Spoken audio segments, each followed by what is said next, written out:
Many theologians in the 60s and 70s adopted Marx's ideas, baptized them with biblical stories and terminology, and formed liberation theology. They claimed that Jesus came to free the poor from oppression.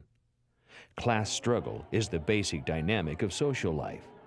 To them, poor countries had been made and kept deliberately poor and dependent on the oppressors, the capitalists. And America is the chief culprit. Liberation theologians, the whole left of the Catholic Church, are people who think identically the way Marxists think. They think it is their work to save the poor instead of the work of a divinity. Many left-wing theologians think that they are challenging the poor by saying that wealth is essentially evil, or that the system to produce wealth, what we call the market economy, is intrinsically immoral. But in fact, what they do is simply insult people, and I think that's unnecessary.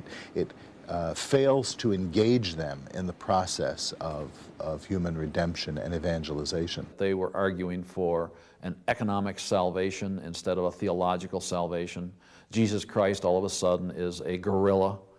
The bottom line is still a socialistic interpretation of the world. Somehow socialism was supposed to be the answer to the poor, and capitalism was supposed to be the antithesis of the gospel. Liberation theology is at its core built on Marxian economics. Liberation theologians teach that radical political transformation is the central component of living out the Christian faith. Revolutionary action is the way to make Christian love effective for the poor.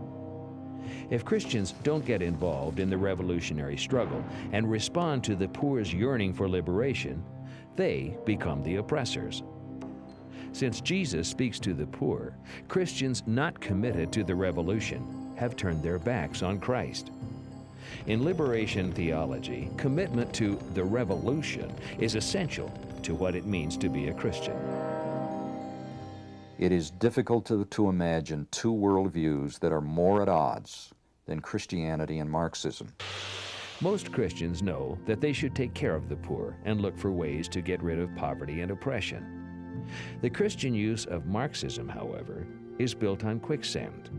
Today, liberation theologians have modified some of their views, largely in response to public criticism and political and economic changes in third world countries and Marxist nations.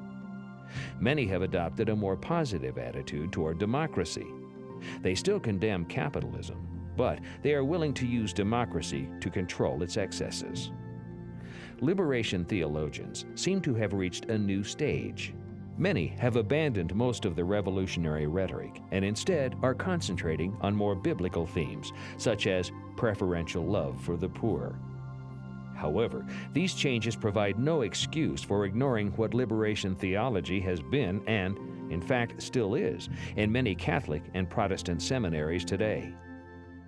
Liberation theology is a surrender of almost everything that the Christian church has stood for, and a total embracing of whatever version of Marxism happens to appeal to these people at the time. Closer to home, some evangelical Christians have embraced parts of the Marxist ideology. They are known as the religious left. Now that Marxism Leninism has subsided, a new type of Marxism is moving forward, neo-Marxism.